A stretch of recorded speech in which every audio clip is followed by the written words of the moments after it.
கிறிஸ்து இயேசுவில் அன்பார்ந்த சகோதர சகோதரிகளே, இறைவன் நம்மை ஒன்றிணைக்கின்றார். இயேசுவின் பெயரால் நாம் அனைவரும் ஒன்றாக இருக்கின்றோம் என்பதுதான் இன்றைய வாசகங்களுடைய மைய கருத்தாகவும் தலைப்பாகவும் இருக்கின்றது. முதல் வாசகத்துல எசையா இறைவாக்கினர் கூறுகின்றார், காரில் நடந்த மக்கள் பேரொளியை கண்டார்கள் என்று. இஸ்ராயல் மக்கள் இரண்டு பிரிவினர்களாக இருந்தார்கள். வடக்கு நாடு, தெற்கு நாடு என்று இரண்டாக பிரிந்து கிடந்த சமயத்தில் சுடரொளி அவர்களை ஒன்றாக இணைத்தது. கடவுளுடைய பெயரிலே அவர்கள் அனைவரும் ஒன்றாக வந்தார்கள். அதைத்தான் இயேசு இன்றைய நற்செய்தியில எசையா உரைத்த அந்த வாக்கை முன்மொழிகின்றார். கார்களில் நடந்த மக்கள் பேரொளியை கண்டார்கள். பேரொளி, சுடரொளி என்பது இயேசுவை குறிக்கின்றது. இயேசு இந்த உலகத்துல பிரிந்து கிடக்கின்ற சமூகத்தை ஒன்றாக இணைக்கின்றார் என்பதுதான் அவர் இந்த வாக்கின் வழியாக நமக்கு சொல்கின்றார். இரண்டாவது வாசகத்துல புனித பவுல் கொரிந்தியருக்கு எழுதிய அந்த திருமுகத்துல, உங்களிடையே பிளவுகள் வேண்டாம், சண்டை சச்சரவுகள் வேண்டாம், நான் பவுலை சார்ந்தவன், நான் கிறிஸ்துவை சார்ந்தவன் என்று உங்களிடையே பிரிவினைகள் ஒருபோதும் இருக்கலாகாது. நீங்கள் அனைவரும் கிறிஸ்துவின் பெயராலே ஒன்றிணைக்கப்பட்டிருக்கின்றீர்கள், ஒரே கடவுளின் மக்கள் என்பதனை இரண்டாம் வாசகம் சொல்கின்றது. நம்முடைய மத்தியில கிறிஸ்து இருக்கின்றார். நமக்கு மையமாக இருப்பது யார் என்றால் கிறிஸ்து. கிறிஸ்துவின் பெயராலே நாம் அனைவரும் ஒரே குடும்பமாக, ஒரே இறை சமூகமாக எப்பொழுதும் இருந்து கொண்டிருக்கின்றோம். நற்செய்தி வாசகத்துல இயேசு ஆண்டவர் தன்னுடைய சொந்த ஊரான பெத்லகேமிலிருந்து அவர் கப்பர்நாகுமுக்கு வருகின்றார்.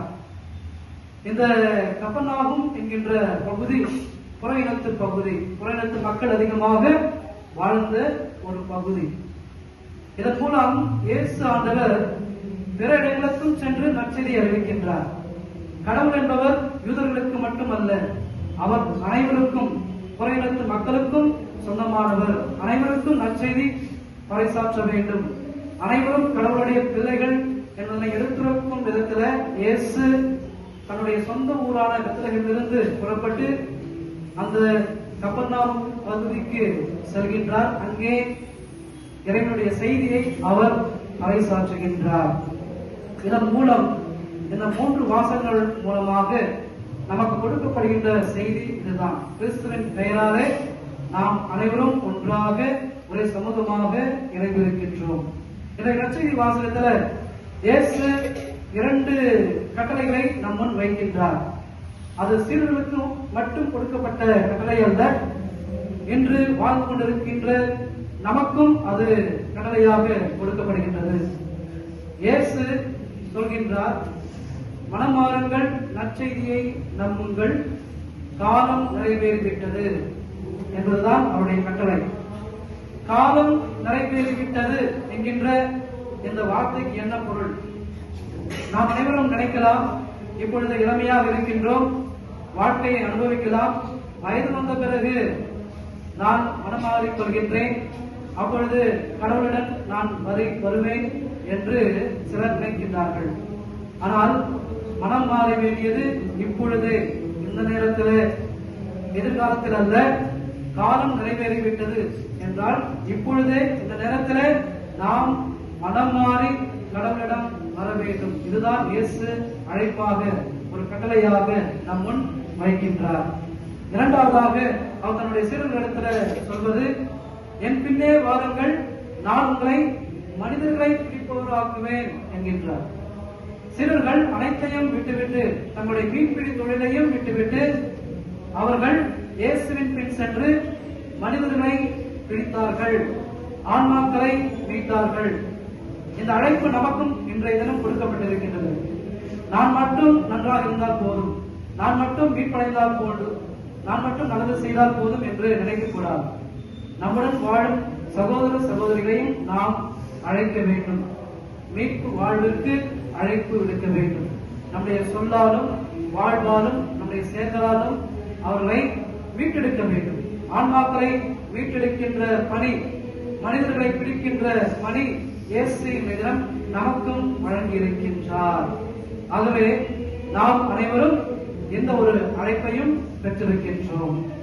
அன்பிற்குரியவர்களே, இந்த இறைப்பணி என்பது ஏதோ ஒருவர் இருவர் செய்கின்ற பணி அல்ல, ஏதோ நீங்களும் நானும் மட்டும் செய்கின்ற பணி அல்ல.